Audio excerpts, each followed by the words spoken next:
Hello, everyone from Chelsea Fan TV. I hope we're all doing very well, guys. Welcome back to another stream. We've got an evening show, a little bit later than usual. But nonetheless, the content is here, baby. And listen, I'm here for it. So, when people say, Alex, what do you talk about? I don't understand how people can't find things to talk about when it comes to Chelsea. There are constantly talking points and things going on. Like if you can't talk about things that are going on, I don't know what it is. I mean, we're going to talk about Jadon Sancho. He's one of the main topics today. We're going to touch on the ownership. Obviously, I did the lunch show, which was about the structure and why it is that Clear Lake don't want a stadium while they're owning Chelsea, why Chelsea will not be building a new stadium while Clear Lake Capital are involved. And we're also going to dive into Strasbourg a little bit because there's been some really shocking statistics when you actually look at the record that Chelsea have had in 2025 and you try and compare that to Strasbourg. It's really eye-opening, and it kind of, I don't want to say that it backs up my point of not really being a fan of the manager. Everyone knows I'm not a massive fan, but it's eye-opening, and everyone should know about it. I'm not saying that you should feel the same way that I do, but it's just good to understand everything, right? So big up to everyone that's watching. Smash the like button if you haven't already. Subscribe to the channel, and let's get straight into it. Now, Jadon Sancho, he is a player that divides opinion so much. And ultimately, we can all agree that at his peak, when he was playing his best football in Germany, he was a top player, And that's why United signed him, right? And they spent so much money and they give him a nice, decent wage as well. They didn't do it for a player who's not good enough. They did it for a player who's clearly capable of reaching the heights, right? The top heights.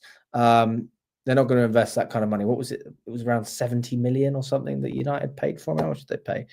Yeah, it was around 70 million pounds. So when I see people, we debate about the price tag that Chelsea are willing to pay. The beginning of the season, we thought 25 million. That's a steal. And now we're already having the conversation. Should you even pay that? Like, is it even worth paying 25 million for this guy? Is he good enough for 25 million? Is he worth 25 million? He's 25 today or tomorrow.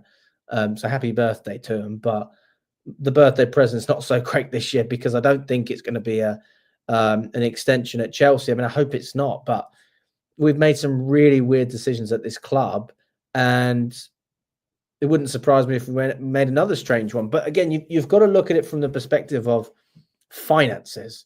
And people want to talk about football, and of course we're going to talk about football.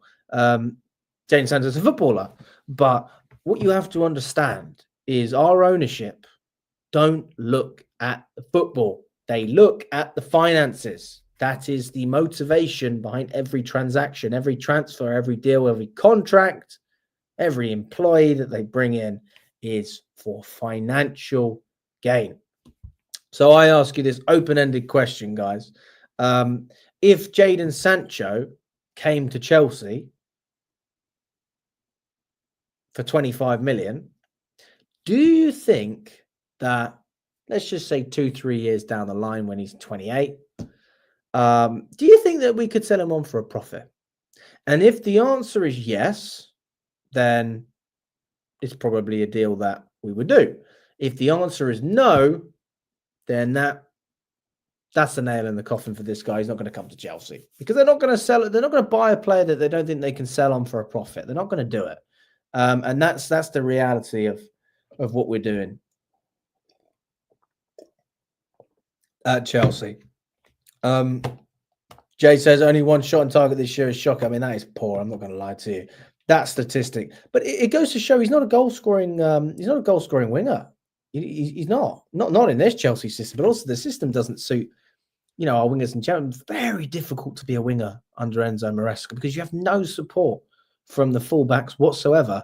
And if you don't have the movement from Neto or Jackson making those runs, it's even harder. You've got two runners in there, and we still struggle to break teams down. To be fair, Yusuf says, "Big up to you, Alex. Hope you're well. I'm going to the women's game on Thursday. Can't wait for it." What's your opinion on the Jadon Sancho news? I'll be honest, I would let him go back. Yeah, I mean, to be honest, I feel a similar way. I mean, we're going to break down everything that Jadon Sancho has done since he's been at Chelsea and what gave us the opinion that he could be something at Chelsea. And then we can make a decision from there. It's good to make an informed decision on these things. Amir says, sell Mudryk and keep Sancho. Oh, I'm not sure about that one, mate. If Mudryk doesn't test positive, then I would keep Mudryk. I think he's been a real asset for us this season, as opposed to Sancho. I mean, Sancho was obviously better for a period, but Mudryk, I think he would have still popped off. Even just coming off the bench, not necessarily starting every game. He has something different to offer that we don't have in this team. I don't know. We're very harsh as a fan base. I feel like he fell off when the entire team fell off. I agree with you on that. Absolutely. He says, if we sell him, we're not going to have any wingers left next season. I don't know if that's entirely true. We've got Esteval coming in. We've got Kendrick Pires coming in. I know there's talk about both of those players potentially playing as number 10s. I think you will see them playing on the wing. I think there's a good chance that you'll see that. What else? Madueke is probably going to be here. Tyreek George. Neto. I mean, we've got enough wingers. I mean, we say that. Like, we've got enough wingers. Big up to you, Daniel. I hope you're doing well, mate. Good to see you on the stream. Poi says, keeping Jadon Sancho is worse than a points deduction. Oh, my goodness. Daniel said he'd send Sancho back. He's been poor for Chelsea so far this season. Now, let's actually see. We might as well go back on it. I was on TalkSport earlier, and I was asked about Jadon Sancho. I was with Troy Deeney and Jeff Stelling. And, they asked me quite a few questions about him, and I had a few things that I wanted to say. So let me share my screen with you, and then we can see what I had to say about Jadon Sancho this morning. And you can tell me if you agree or if you disagree with what I'm saying. Chelsea will have to pay Manchester United a £5 million fee if they decide not to sign Jadon Sancho on a permanent basis this summer. Sancho joined Chelsea on loan in August, a deal which included an obligation to buy for between 20 and 25 million, provided they finish at least 14th in the Premier League this season. Bizarre clause. How would you assess what he's done at Chelsea so far, Troy? I think that's the best part, really, isn't it? I don't know. He started well, showed flashes of what Jadon could do, and then seems to have gone off the boil a little bit with Chelsea going off the boil. But he's fit and available. 28 starts, games played, should I say? 2 goals, 5 assists. It's all right. It's not something you jump out your seat for, is it? I suppose our expectation for Jadon is a little bit higher due to the price tag. So, would Man United want him back? Would he add value to what they've done? I'd probably say no. I don't think he fits their new style and the way that they want to play. Does he add value to Chelsea? Probably not. So I think if they did buy him, they'll probably end up moving him on as well in the same window. Let's get the view of a Chelsea fan, shall we? He's the host of Chelsea Fan TV, Alex Harris. Morning, Alex. Good morning. How are we doing, guys? Yeah, good. So, Jadon Sancho, do you want to keep him? Honestly, I don't really care. To be honest with you, I think. What do you really think? All right. I agree with you, Troy. Like, there's some good things, and then you look at the other side and you go, like, we're not really going to get much out of anyone else. So. Mm-hmm. It's 5 million well spent in the sense that we can just reinvest in another player, and you think, okay, you've got some serious potential, or you can put your faith in a player that he'll give you something for half a season and then he'll basically go missing for the next half. So, I mean, from a Chelsea standpoint, we don't need an awful lot of quality on that left-hand side, in the sense that there's not much competition anywhere. So then Jadon will still get the game time. Mm-hmm. Standards got to be higher, in my opinion. We need a goal scorer as well, someone who can score goals. I think Sancho's creative. He links up well. He's one of those players that you bring into a team, and if the team is firing, then he plays well. Mm-hmm. But if the team isn't performing, then he's not the guy that's going to push you through to that next level. So for that reason, I'd probably say just pay the money and go back to United. Alex, just a question. I think you touched on it there. So you're saying with Jadon, he plays to the standard essentially. So if the team's playing well, he plays well. Yeah. Who else other than Cole Palmer in that team lifts your team? To be honest with you, I'd say Caicedo's been really consistent. Cucurella as well. No, I'm not about consistent. I'm on about if you're having a bad day, who's the guy that grabs the team by the scruff of the neck and says, "We're going to be better." I only see Cole Palmer doing that. Maybe Neto, but again, he's not a goal scorer. Like we don't have goal scorers in this team. We don't have enough of that. We need more goals.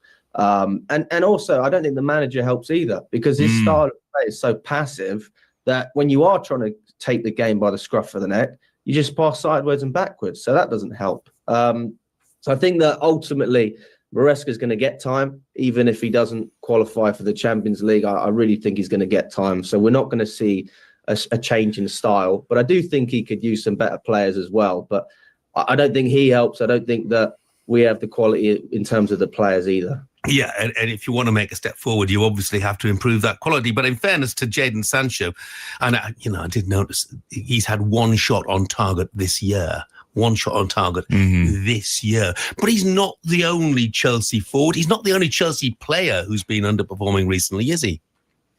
Well, I mean, you've got to look at the way Maresca plays his wingers. He doesn't overlap with his fullbacks whatsoever, so they don't have any support.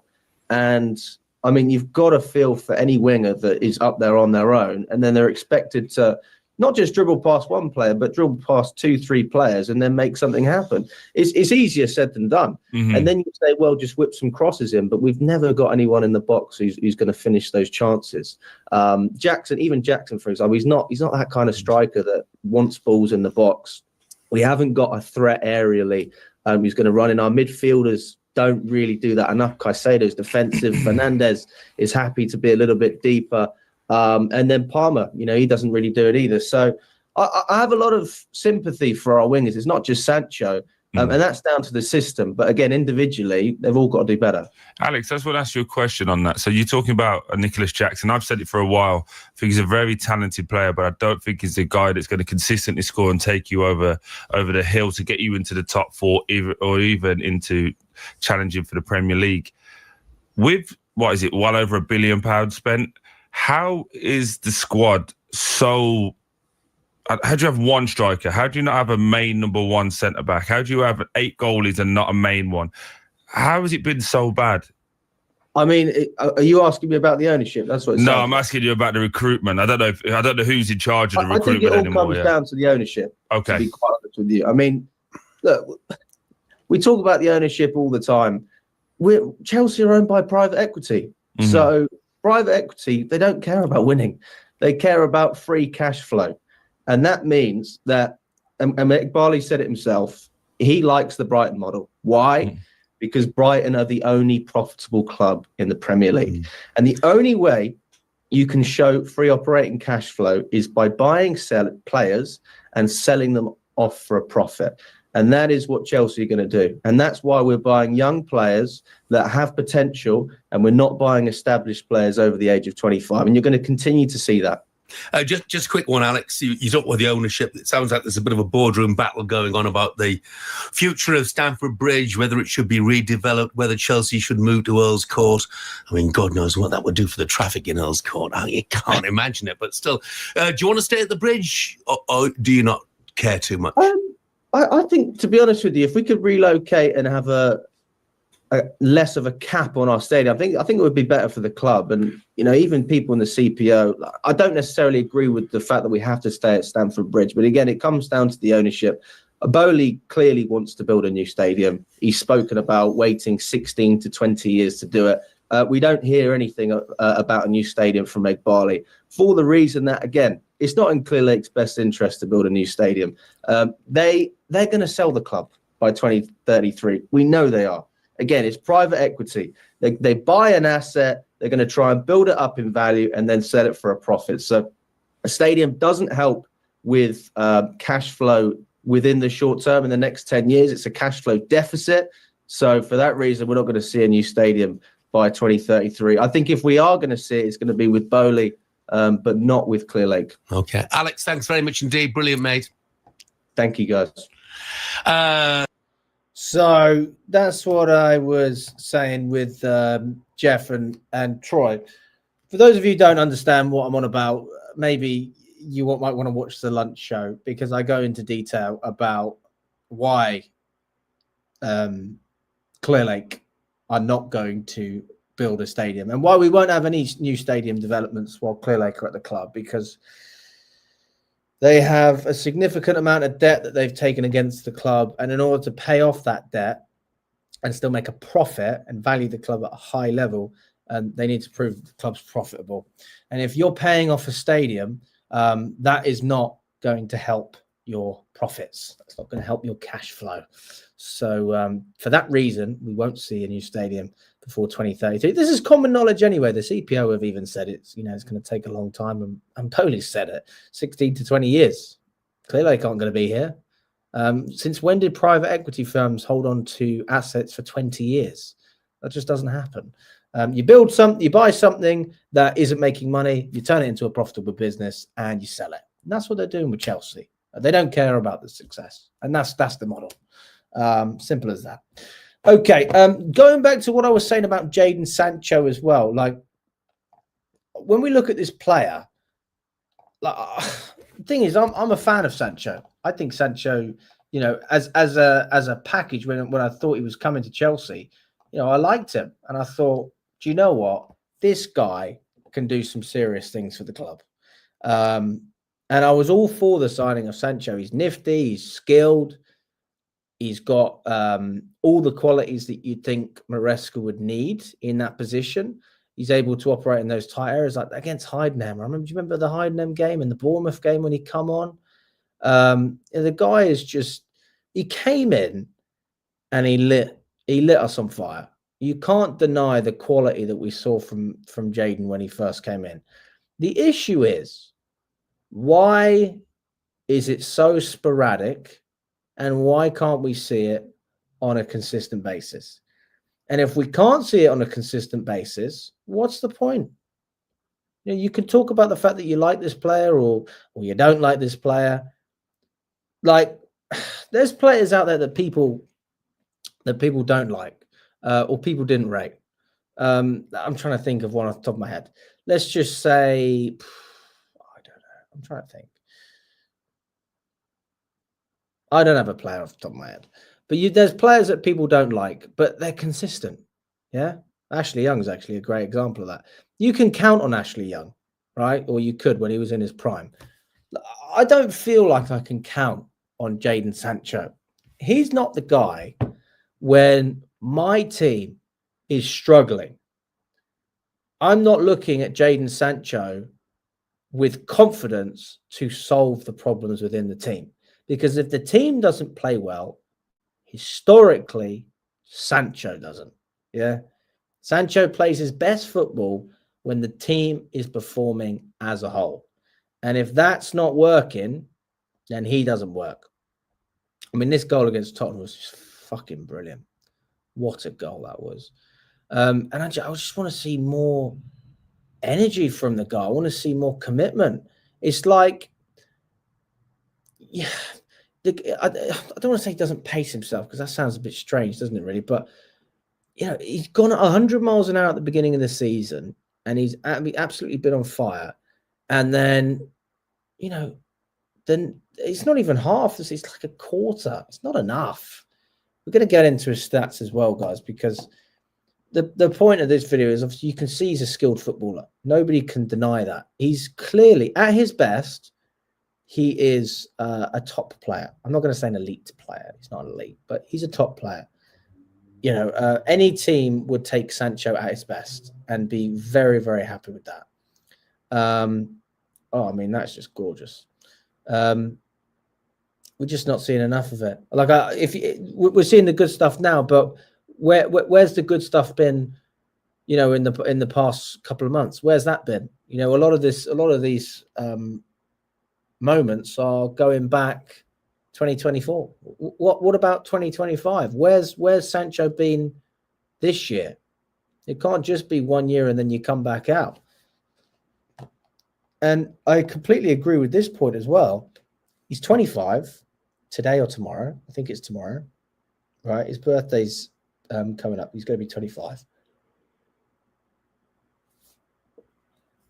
What we've done with Sancho is intelligent, and I almost wish that we did the same thing with João Felix. I wish that we put a clause in that we'd have to pay. It's not a small fee, is it? 5 million to send a player back, but it's much smaller than 25 million and taking a player on the wages. So for that reason, I think it's great business, the fact that we didn't lock ourselves in. But we don't need another Sancho in this team. We don't need it, because ultimately he is a failed player. He's a failed Premier League player. He couldn't establish himself at Man United. He didn't actually establish himself that much in his second loan spell at Dortmund. He's gone back to United, again, not played, and he hasn't established himself here. So, without sounding rude here, the guy has failed, ultimately, because you've only got so much time as a footballer to perform. And if you're not going to perform straight away, then you're just not performing. And you will see that this player might just not be built for the Premier League. I don't know what it is. Maybe he's just better suited to playing abroad, whether that's in Germany or maybe he needs a move to another club. But for whatever reason, he's not settled down at Chelsea. Or maybe, actually, I say that, he's probably settled down too much. He seems to be so happy in London. He doesn't want to leave, which is, look, I'm glad he's happy. But at the same time, I want everyone to be happy. But if you're happy and you're making millions of pounds off of my football club, can you at least perform? For fuck's sake, you've got one job. So for that reason, I have to agree. Pay the 5 mil, send him back, and it's not in his best interest, because obviously he doesn't want to go back to United. But there's more reason for you to perform at Chelsea. You want to stay at the club, then it's as simple as that. Nobody wants him. Nobody wants him. The problem is there's massive pressure on every winger we've had for the last 3 years to score goals, as we've not had a goal-scoring striker since Lukaku. It was different under Tuchel because you had a manager who could facilitate that. I don't feel like we have a manager who can facilitate goal-scoring wingers based on the system we have at the moment. You got to get your goals from your strikers and your midfielders and your 10. The wingers, it's really difficult to get loads of goals from them. You might get more assists. I believe you can get more assists, but when you're when you're basically a touchline winger, it's different because you're not able to make those runs inside and have the freedom to operate. I think it's slightly restrictive. Well, it is restrictive.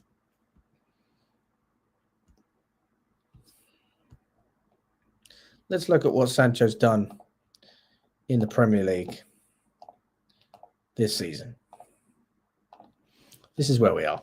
So, in the Premier League, 23 appearances, 2 goals, 4 assists, 1 yellow card. He's been in the starting 11 59% of the time, and he's played 59% of the minutes available. He's been involved in 13% of all goals, in the Prem. Not a terrible goal participation. I'm not going to sit here and say 6GA is terrible, but it's underwhelming. It's underwhelming. And when you look at, like, if I see Pedro Neto, for example, and he has the same stats, now I'm inclined to still say that Neto needs to score more and assist more. Obviously, I'm going to say that it's not good enough to have 6GA in 23 games. I'm not sure exactly what Neto has, but I think Neto has better stats than this. But this is not worth 25 million. 6GA in 23 games is not worth 20 to 25 million. It's not. And if it is, then the market is just totally over it. It's inflated. And we need to hold our horses because we can't be spending money on players that perform like that, especially when they are some of the older players that we're signing. This is a guy who's turning 25. If this was a 19-year-old, it would be different. It's not. It's a guy, and we know he can perform, and he has performed, but he can't do it consistently. And that's been the theme of his life over the past couple of years. Not been consistent. You can also talk about the fact that managers don't know how to use players, but actually, if you're a great player, every manager likes you. If you're really a good player, generally speaking. Most managers will play you. So I honestly don't blame Ten Hag, for example, not wanting to play Sancho because his attitude's not there. And I saw it against Copenhagen. I've seen it in quite a few recent games where I see 50-50s, and I just think to myself, come on, man. Like, you can do more. You can go for that 50-50. You can do more. And I am seeing a lack of effort from Jadon Sancho in some of the recent months. But it's the output ultimately that matters, because even if, let's just say, Sancho wasn't trying as hard as he could, if he was scoring goals, nobody would care. And that is what we need. We need more GA. We need, we need to see more than what we're seeing at the moment. I think that game was for Man United as well. Now, if you look at it's March 25th, so his birthday's today. Happy birthday, Jadon Sancho. His current season, again, when you look at the GA as well, what's fascinating is the fact that, he was so good at the beginning. He came in and there was no 007 nonsense. It was like, nah, he's involved in everything. He scored. He got an assist on his debut for Nkunku to score the winner against Bournemouth. Got an assist against West Ham. Got an assist against Brighton, and then it went quiet. But then he scored 2 games in a row. He scored against Southampton and he scored against Tottenham. A little bit quiet again. Then he got that lovely assist against Palace, and I think up to that point, people were like, oh, okay, pretty happy with Sancho, yeah. Like, he's doing a good job. Like, you're allowed to have a few games out. Oh, he's back in against Palace. Okay, what's next? And sweet FA, to be quite frank. For those of you who don't know what sweet FA is, sweet fuck all. There's no other way to say it. It's just not been... It's not been the standard that we should be seeing, considering the amount of money that we're investing in these players. So when I see that we're not actually even investing that much in this player, I'm like, just buy someone that's young, like, honestly, because Sancho's not offering more than a young player would anyway. He's doing what a young player does. He's having good moments, and then he's having some really bad moments. He's having a proper dip. And I don't know if I want to weigh my hopes on that. I think that there's just other players that can do more. Like, even, for example, you look at Tyreek George. I would start Tyreek George ahead of Jadon Sancho at the moment, for the reason that when he is featuring, he's taking players on and he is making things happen, even if he's not necessarily getting GA at the end of that. Like, I'm not seeing that from Sancho. I didn't see it against Arsenal. And to be quite frankly, like, Leicester and Southampton was so poor as well, even though we won both of those games. Like, our record as a team has been poor. And you can see when the team plays well, Sancho plays well. Actually, that Brentford game is quite important, because when we won that game, it was the first game we won against a low block, but we didn't play that well. And that's when the whole team sort of had a dip. I mean, we saw Jackson have a dip as well before he got injured. I'm not sure about Palmer off the top of my head, but he probably had a little bit of a dip as well. And yeah, I mean, I think, part of it is a team issue. You look at the first few games we had, for example, the Bournemouth, like, we played against teams that were open. Bournemouth didn't sit back. West Ham didn't sit back. Brighton didn't sit back. Forest counterattacked quite well, to be fair. Liverpool didn't sit back. Newcastle didn't sit back. United, it was a stalemate, to be fair. Arsenal, they tried to play. And, it was the same with Leicester, Aston Villa, Southampton and Tottenham. And then Brentford came with a low block. And since that Brentford game, how many low blocks have you seen? Low block, Fulham, Yeah, it was a low block as well, to be fair. Ipswich, low block, but quite aggressive. Palace, same. Bournemouth, a little bit deeper. Actually, Bournemouth are quite aggressive. Wolves, so a lot of low blocks. So I'm not just blaming Sancho. I'm not just going to blame him. It's the way that teams have set up against Chelsea. It's the way that we set up. We almost shoot ourselves in the foot at times by constantly playing out from the back. But I mean, let's look at Sofa's score as well. And you can see sort of game by game what it's looking like for Jadon. So when you look on Sofa score, you can see over the last 12 months, he's got about a 7 rating. So I actually find Sofa score quite helpful because I know people don't believe this is everything, but generally speaking, it's quite accurate. And when you look at the games he's had this season, you see how well he started. He had a dip, back again. And then he's had another quiet patch, really. 7-7 against Leicester. Bloody hell.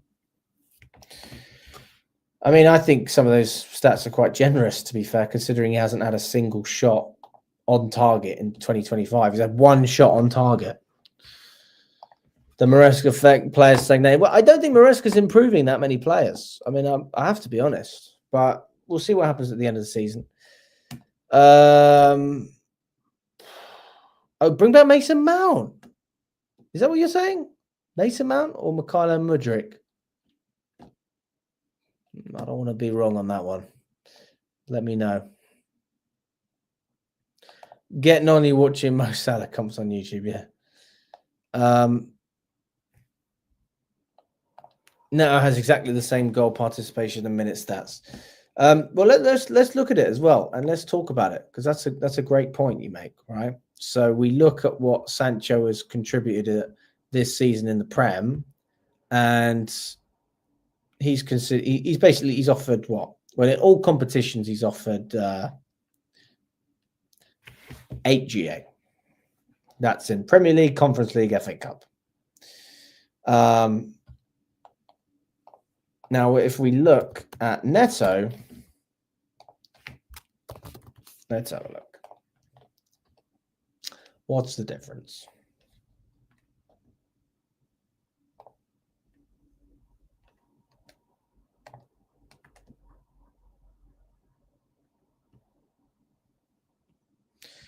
Actually, not that different in the Prem, which I expected, to be fair. So I'm not massively surprised. So when we look at Neto, he's got 26 appearances and this is only Prem. To be fair, 26 appearances and 7 GA. Sancho has 23 appearances and 6 GA. So pretty similar. But then I put the question to you.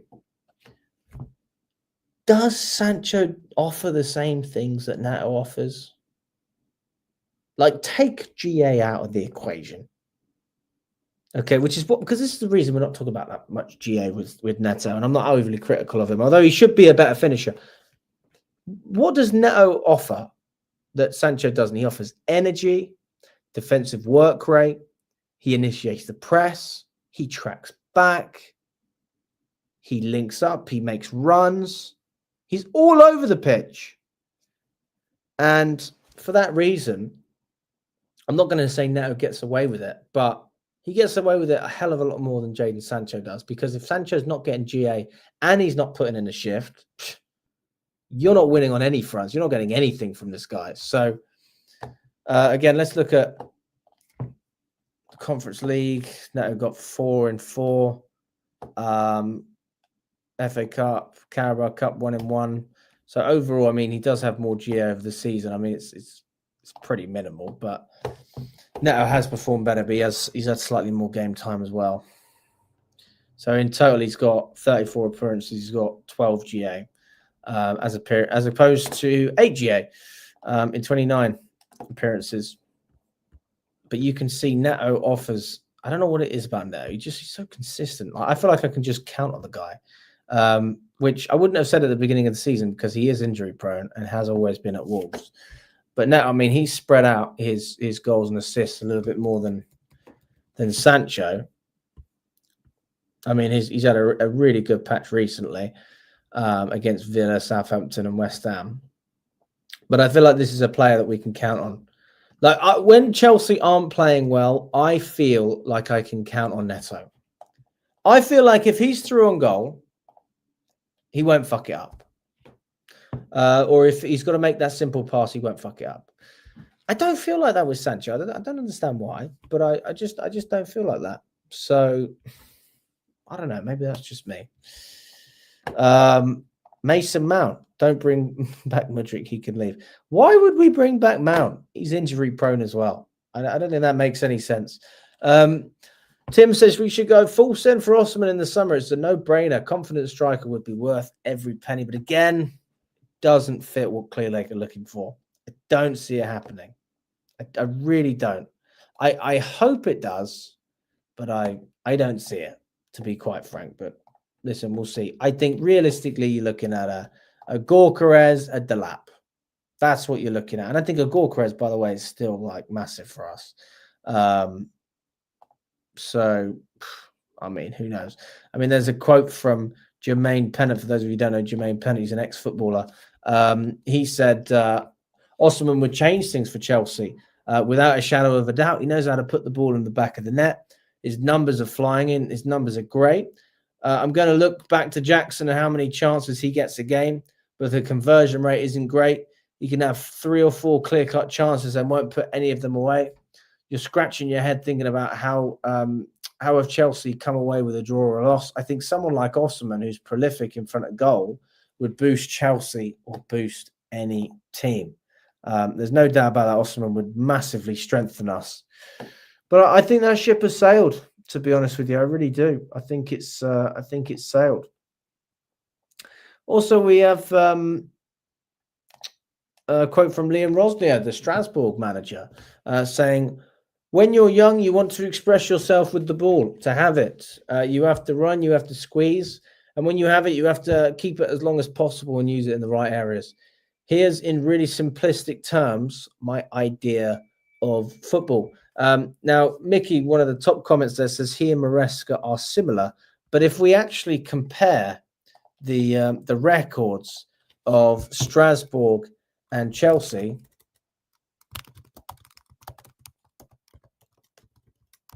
it's very different.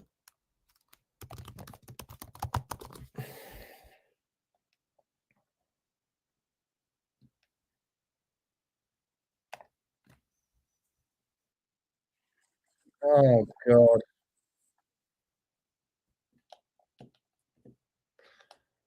Can I share TikToks on YouTube? Is that a thing? Or do I get done for copyright? Fuck it. Why not? This is a good... Did you know that in 2025, Chelsea have picked up fewer points than their sister club, Strasbourg, even though managers Enzo Maresca and Liam Rosnier basically use the same setup? So what does Strasbourg have that Chelsea don't? Well, comparing teams from different leagues is not an exact science, but we can compare their squads. And Strasbourg's is currently better equipped to carry out Maresca's game plan. Strange, given you'd expect Bluecoat to build a better squad for Chelsea. Take Georgia Petrovic, who is one of Ligue 1's best shot stoppers and also specialises in baiting the opposition press and playing through it. This helps Strasbourg build up smoothly before targeting their attackers, who crucially regularly make runs in behind the defence.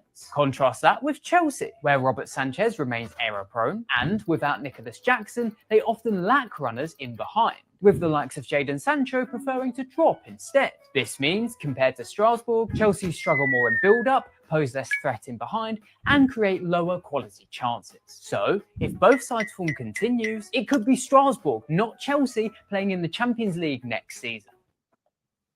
That's not actually the video I thought it was going to be. So, I mean, listen, that's not actually what I was looking for, but that's quite a good video. To be fair, I'm looking for the records in 2025, wins and losses. I mean, that's literally what I'm looking for.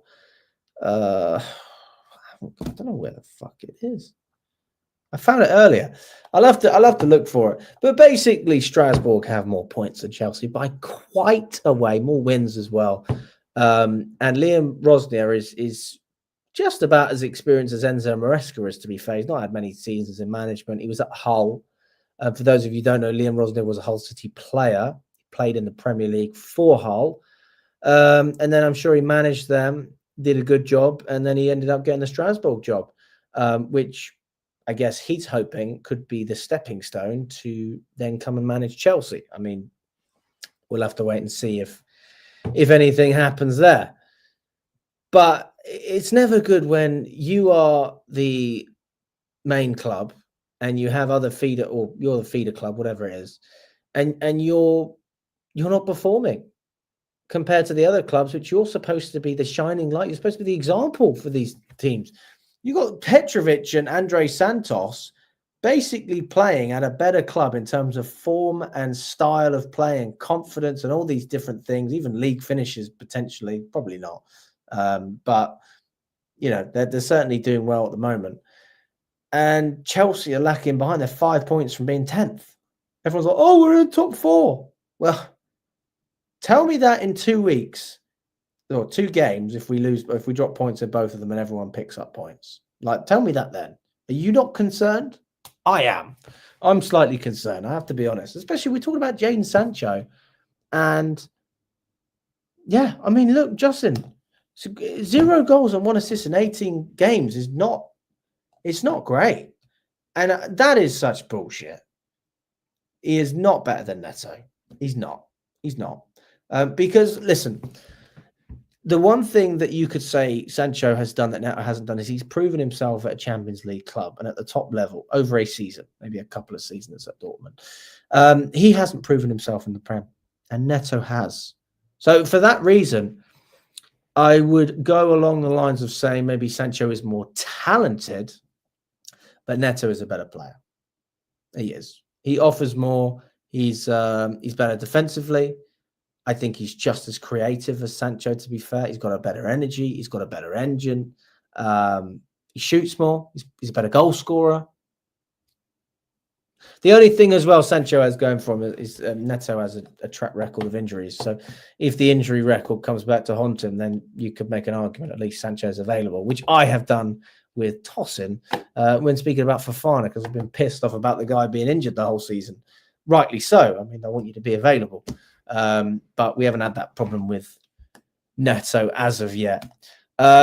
Promise you we're not getting top 4. It's top 5 or failure, and we probably won't even get 5th either. Yeah, I don't know why people are talking about top 4. I don't see top 4. I think we're 5th is great.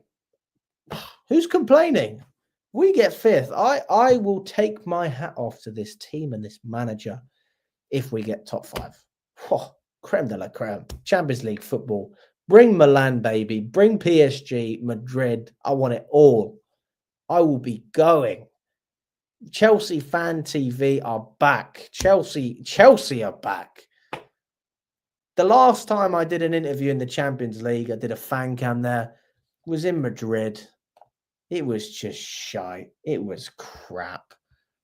I remember that so well. And I was just thinking to myself, what am I doing here? That was horrible. Honestly, that was horrible. I can't believe it. Honestly, this is the last time I was in Madrid for a Champions League game.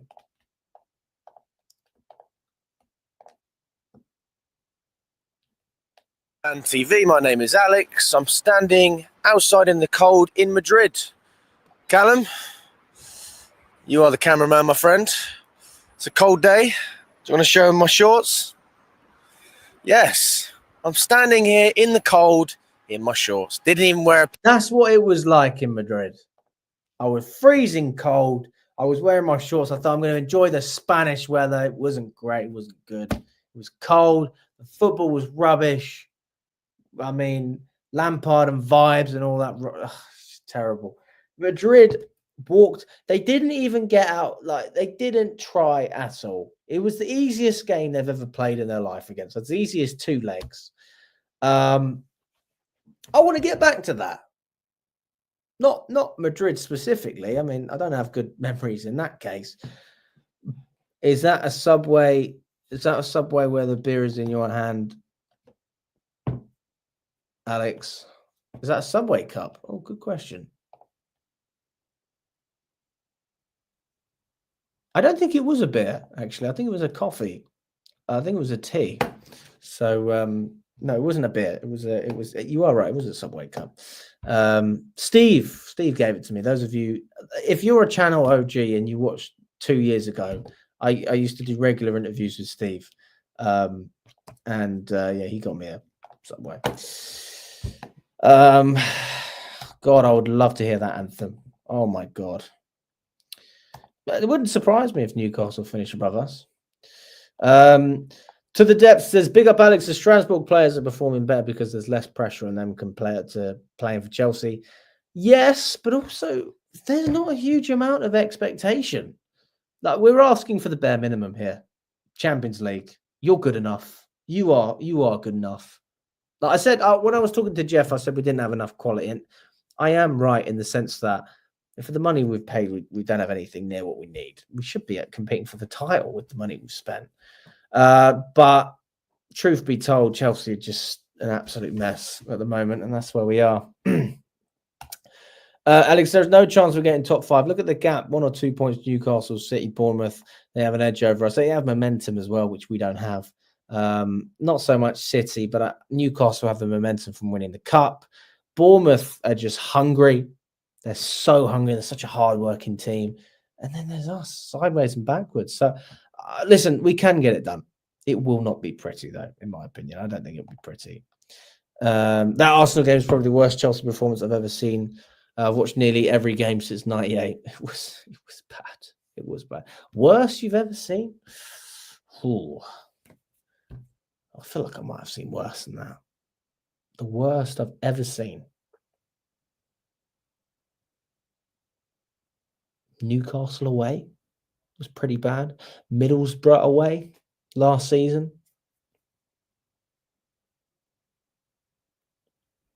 Southampton at home under Graham Potter.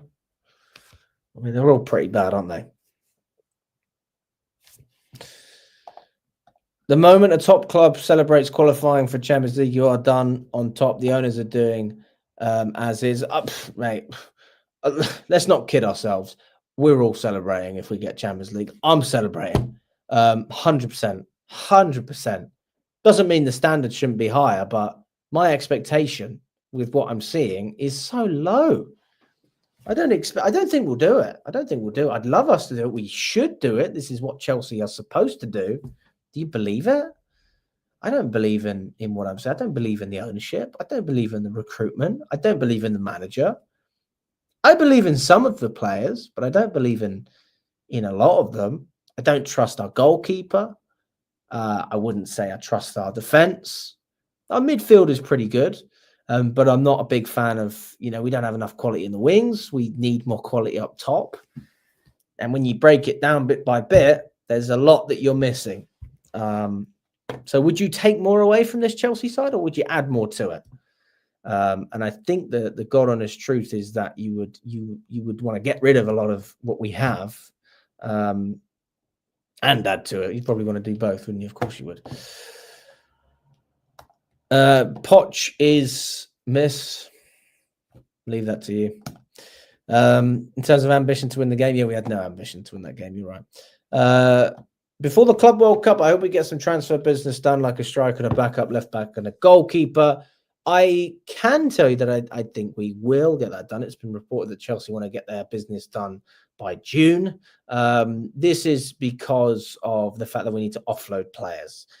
So we want to get everyone in so that we can get people out the door, or even both. Ideally, sell everyone as well. A lot of players. I saw the 10-man transfer list.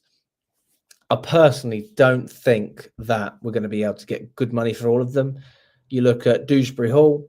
I'm struggling to see us making a profit there. I don't see us making a profit on João Felix. We're not making a profit on Kepa, but that's just take what you can get.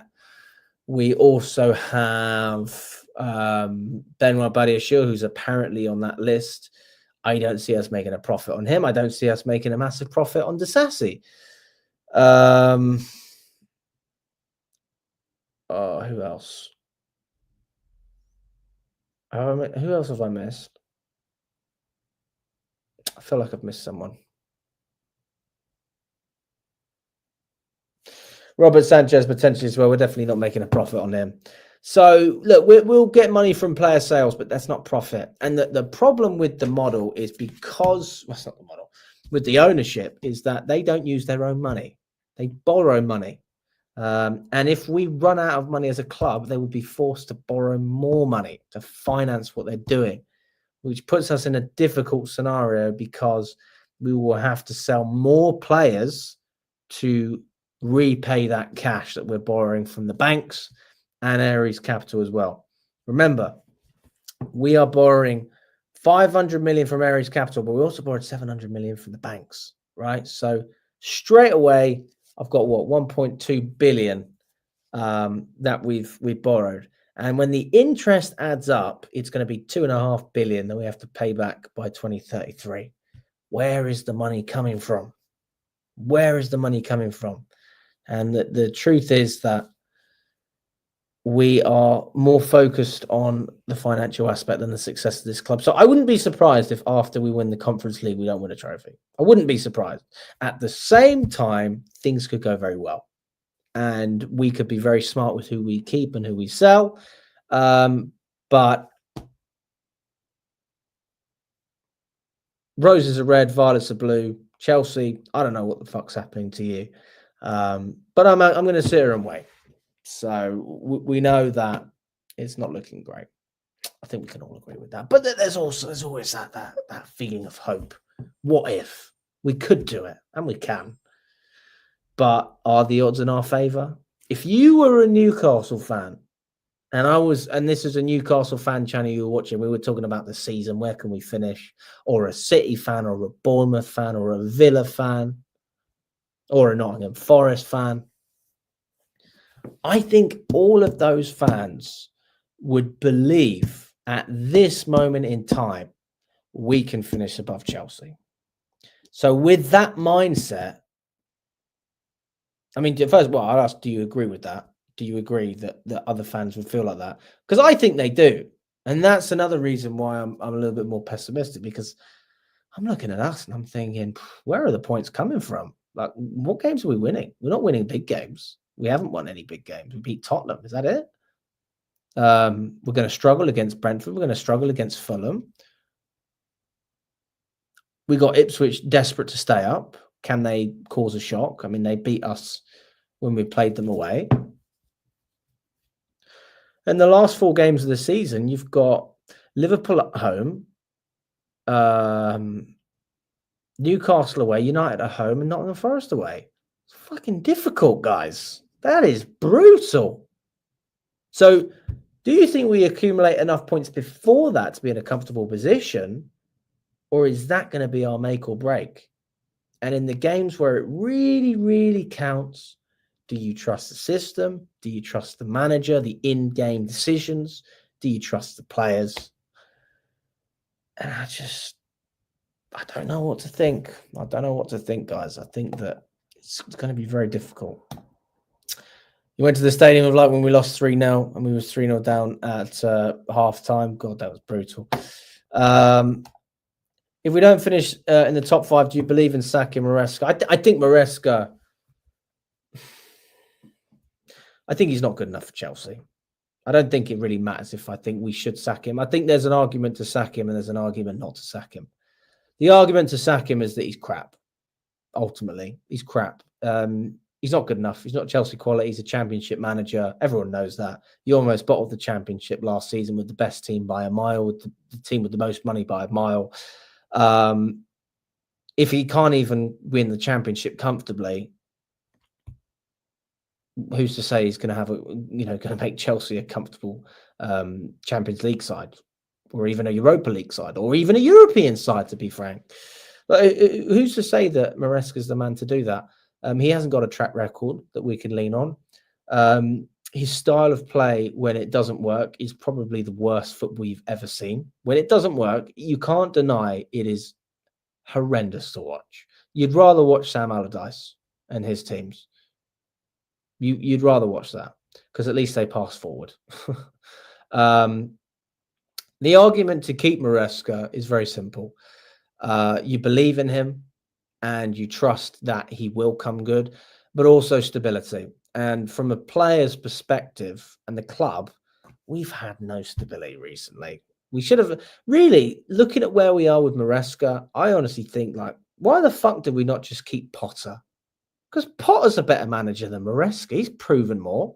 Potter took a 4th division side in Sweden to the top division and took them to Europa League, quarterfinal against Arsenal. And almost beat them, actually, if I'm not wrong. Challenged them. Took a job at Swansea, did well there, took a job at Brighton, performed there and got the Chelsea job. That is a manager who worked his way to the top. You can't deny the success, the track record. Yeah, he hasn't managed a top team, but he's got to manage at some point. What has Maresca done? He's been an assistant to Pep Guardiola. Like, what does that mean? Got loads of assistant managers out there. Jurgen Klopp's assistant took the job in Red Bull Salzburg, and he got sacked because he was crap. So just because you're a good assistant doesn't mean that you're going to be a good manager. Arteta's done pretty well at Arsenal. Like, he's still got his job after however long. There are managers that can do it, but I'm just saying you can't lean on. You've got no evidence to say this is why we trust Maresca. There's no evidence. There's more reason to have stuck with Poch or to have stuck with Potter. We know we shouldn't have sacked Tuchel, but he was always going to get sacked inevitably, and that's where we are. Potter was given an impossible job, and it was impossible to manage this team. And looking back on it, you just have to look at it and say, like, you should have kept Tuchel. If you were going to have that much of a transition, you should have just kept Tuchel, because he was the one guy who could have kept everything together, because he knew the club and he knew how to win and he could squeeze results out of players. I would have kept Thomas Tuchel. I don't know what the owners were looking. He got us into the Champions League final. Yeah. Well, I don't think they cared about success. I think that the reason they sacked Tuchel is bigger than football. Big up the legend. Everyone hit the like and subscribe. It's free and takes a second. We need our sporting directors out ASAP. Big up to Rich Moneymakers. Smash the like button, guys, if you haven't already. Let's get up to, 40, 50 likes. How many have we got? Let's go up to 50 likes. Come on then. It helps the channel. Appreciate you all watching as well. Hope you're doing well on this fine Tuesday evening. Big up to Rachel. Absolutely. I'm doing fantastic, and I hope you're doing well as well. We should have absolutely kept Thomas Tuchel. If we sack Enzo Maresca, they're going to get another yes man. That's the thing, isn't it? It's like, who's getting the interview next? Is it Thomas Frank? Like, is it Ian McKenna? Doesn't exactly inspire you much. At least Thomas Frank has done a good job consistently for Brentford. But again, what's the point? At this point, though, if we did sack Maresca, I'd just be like, fuck it, go with Frank. He's proven more. I could back up his CV more than I could with Maresca. He's got promotions with Brentford when really the odds weren't in their favour. It's totally different.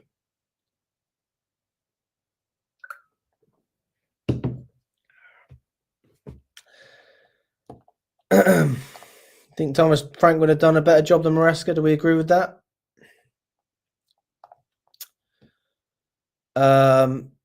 According to my trusted sources, the sporting directors love the Arsenal 2021 project that doesn't work, and the sporting directors are idiots, and the sporting directors love the young. I think that's also the ownership, though, mate.